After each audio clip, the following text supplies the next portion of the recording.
ఏపీలో హోరాహోరీ పోరు సాగింది. ఎన్నికలు పూర్తయ్యాయి. కౌంటింగ్ కి గడువు దగ్గర పడింది. మరొక వారం రోజులు ఓపిక పడితే ఎవరు విజేత అన్నది తెలనుంది. కొత్త ప్రభుత్వం వస్తే జూన్ నెలలో అసెంబ్లీ మొదటి సమావేశం జరుగుతుంది. ఈసారి అసెంబ్లీలో చాలా కల కనిపిస్తుందని విశ్లేషిస్తున్నారు. జగన్, చంద్రబాబు, పవన్, లోకేష్ అంతా ఒకే వేదిక మీద కనిపించే ఛాన్స్ ఉంది అని భావిస్తున్నారు. పొజిషన్స్, అపోజిషన్స్ ఎవరివైనా వీరంతా అసెంబ్లీలో మెరుస్తారు అనే టాక్ అయితే వినిపిస్తుంది. ఇక సర్వేలు కానీ అంచనాలు కానీ చూస్తే ఈసారి అధికార పక్షానికి బోటాబోటీ సీట్లు దక్కుతాయని చెబుతున్నారు.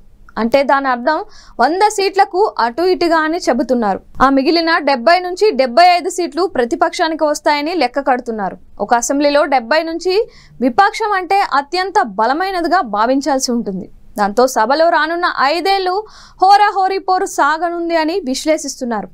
చంద్రబాబు హయాంలో 105 మందితో అధికార పక్షంలో టీడీపీ ఉంటే 67 మందితో విపక్షంలో వైసీపీ ఉంది.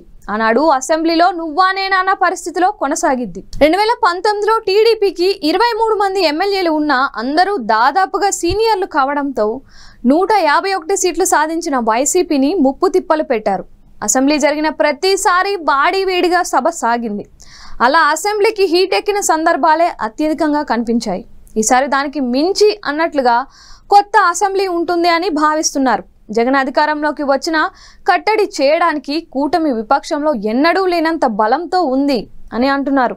అలాగే కూటమి అధికారం చేపట్టిన వైసీపీ విపక్షంలో ఉంటూ కొరకరాని కొయ్యగా మారే ప్రమాదం ఉంది. అటు నుంచి ఇటు జంపింగ్లు కూడా పెద్దగా జరిగే వీలు ఉండదని, గత అనుభవాలతో ఎవరు పెద్దగా సాహసించరని భావిస్తున్నారు. ఇక ఆనాడు 23 మంది వైసీపీ ఎమ్మెల్యేలను తీసుకొని టీడీపీ 2019లో రాజకీయంగా నష్టాన్నే తెచ్చుకుందని గుర్తు చేస్తున్నారు.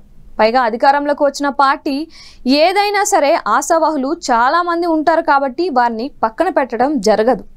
దాంతో ఎక్కడి వారు అక్కడే ఉంటూ చట్ట సభల్లో తమ బలాలను చూపించుకోవాల్సి ఉంటుంది. మొత్తానికి ఏపీలో కొత్త శాసనసభ మాత్రం ఈసారి కడు ఆసక్తికరంగా ఉంటుందని ముందే ఊహిస్తున్నారు.